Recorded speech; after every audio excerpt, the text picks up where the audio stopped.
if you need to remove this light here, open up the boot lid.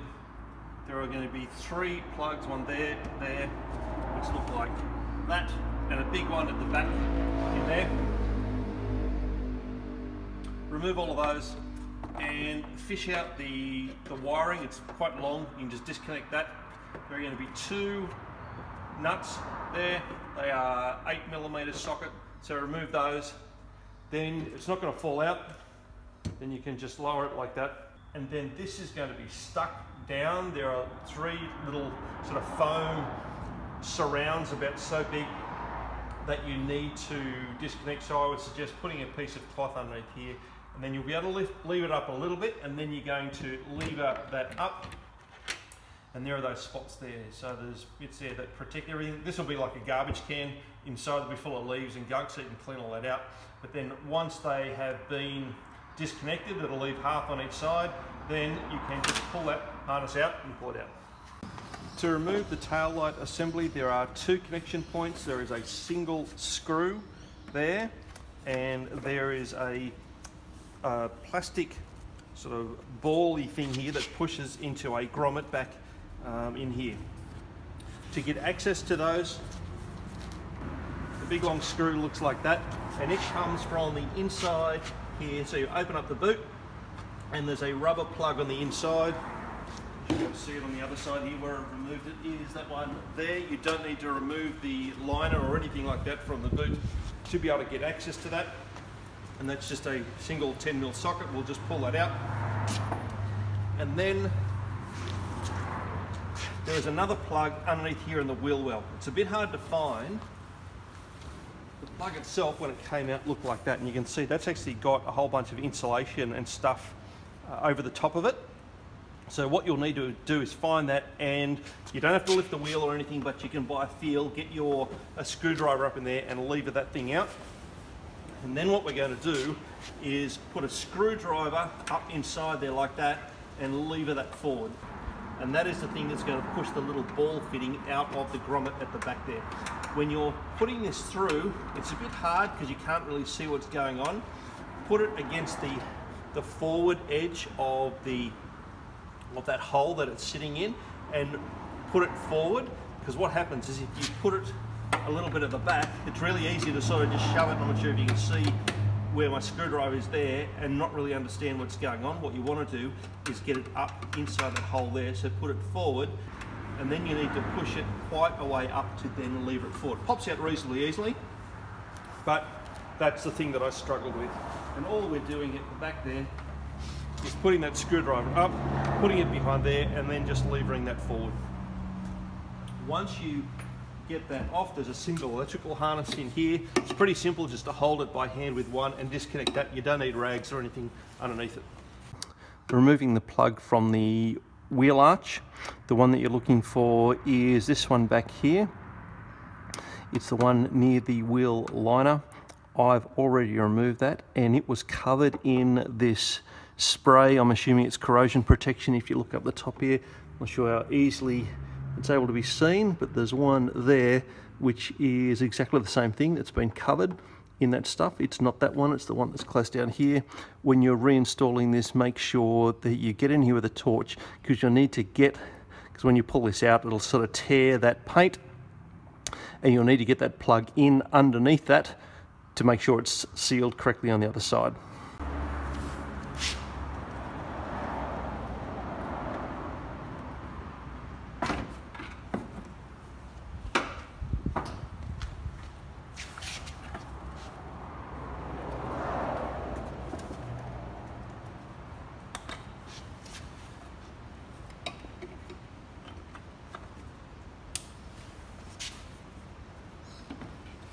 When installing, look underneath here, there's some lugs that have to slide into some slots.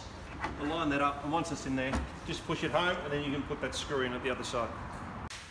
To remove the spoiler, and it's going to be simplest for me to show you when it's out of the car, the first thing you want to do is lift it up and then open the rear boot lid, because the first thing you're going to do is remove 5 screws along that leading edge of it.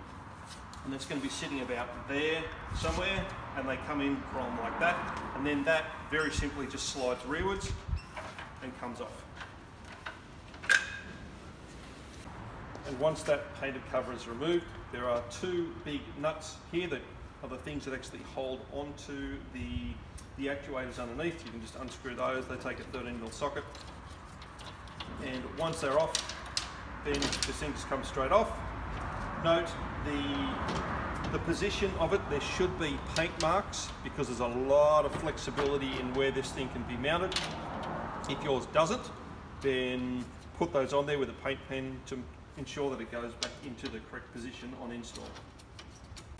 If you need to adjust the position of the spoiler, it's pretty easy. Lower the thing all the way down, have that bottom section connected, but just have these finger tight. So these can be sort of gently moved around a little bit, and then you can fit the top bit to it. Slide it all the way forward so it's in the correct position, and then you can just adjust it to the correct position. So everything's aligned nicely to how you want it to be. From the book, I think the spec for the side here is 3 mils, and up the front here to this panel is 3.5 mils. But as long as it looks pretty, that's all you really want. And then you can just pull it off and then tighten those up. Here's an overview of the drive unit for the spoiler at the back of the car. Once the bumper is removed, this cover can get unclipped. And what you'll see is a single motor that has a shaft coming out of each end that goes through a flexible drive shaft through to a gearbox at each end, and inside here are plungers that go up and down based on the turning of the shafts, and there's a scissor drive here that lifts things up and down. There are 2 hall sensors on the system. There's one inside the motor here, as well as a second one up here. So raising,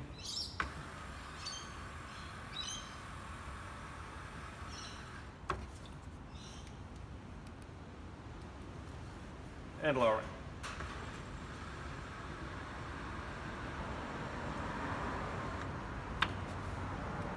To remove the motor drive for the spoiler, first thing you're going to do is just disconnect that electrical harness.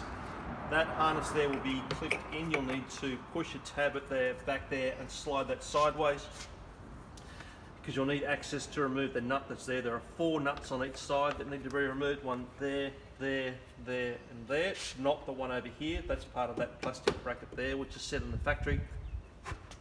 And even though I've marked that there with paint pen, I didn't need to do that because in the factory they set up this piece and this piece, so everything just fits exactly right. There's a sort of funny pin here that this bracket sits on. That silver thing will come out with the drive, and then there is just some tabs that this thing clips into, so that just pulls up like that. Same on the other side. And then that whole thing just comes straight off. Obviously, installation is the reverse. You just click it into place, push in here where it just clips into those clips, put the nuts back on, electrical harness, and you're done. To remove the bumper, and it's going to be easiest for me to show you the connection points with the bumper off. Starting, and it's the same on both sides. So the first thing you need to do is raise the spoiler and remove that. I'll show you how to do that. And then there are 2 connection points just underneath the bumper. You'll need to remove the tail lights on both sides. Again, I'll show you how to do that. There are 2 connection points there that need to be disconnected. These are all T30 screws and all exactly the same. There's a connection point up in here. You can do this just like that. You don't need to remove the wheel or anything like that. There's another one in there. And then there's one there, one there. You can easily just lie on your back and get access to those, so you don't need to lift the car. There's this one here, and this is the only one which is a different type of screw. It's still T30, just the threads are finer. And then once you've got all those connections off, then the bumper can be removed. The connection points on the bumper itself is going to be 2, one on each side, connections underneath the spoiler, 2 screws underneath the rear tail light, the one in the wheel well there, there's another one going to that position there. Those two on the underside that screw in from underneath, and the single one there that screws in from next to the transmission. Now that you have all those screws disconnected, the bumper can be removed. What you need to do is pull it out of here, but then also get your fingers around here and remove it from the wheel liner, which is going to sort of get in the way. So unclip that out. You want to move that rearward so the wheel liner is there. And that can just sit there like that. It's not going to fall off. Same on the other side.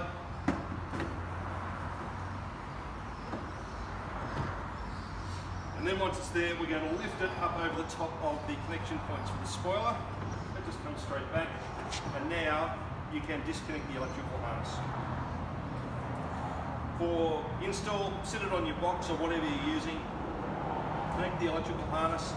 And now what we're going to do is sort of tilt it like that a little bit and hook it over here first so the edges don't go anywhere near the paintwork of the car. Like that. And now what we can do is pull it all the way forward. Have a look at the screw points here. Make sure it's pulled forward far enough, and then you can just clip that into place and make sure the wheel liner slots into the correct position, and then same on the other side.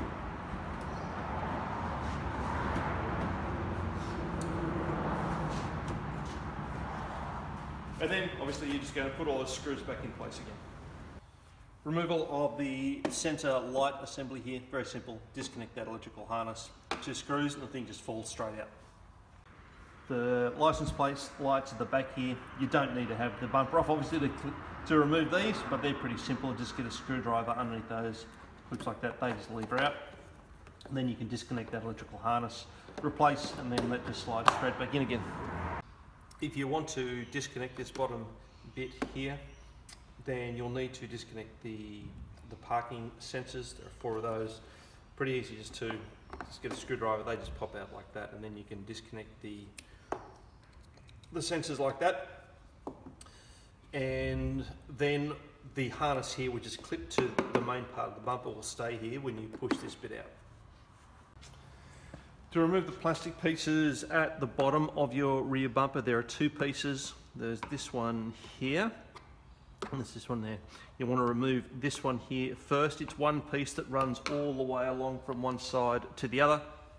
The way you want to do that is just get a screwdriver and just lever all of those off there, and do that on both sides.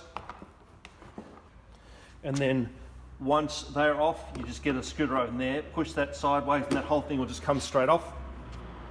Removing this other piece here, once that first bit has been removed, is pretty simple. There's a clip at the end here, but it'll come out after you push a couple of these. But you just want to get a screwdriver on the underside, the other side here, and push it, and then just push out like that. And then the one on the end will just pop out, and then you just go all the way along and do the whole thing.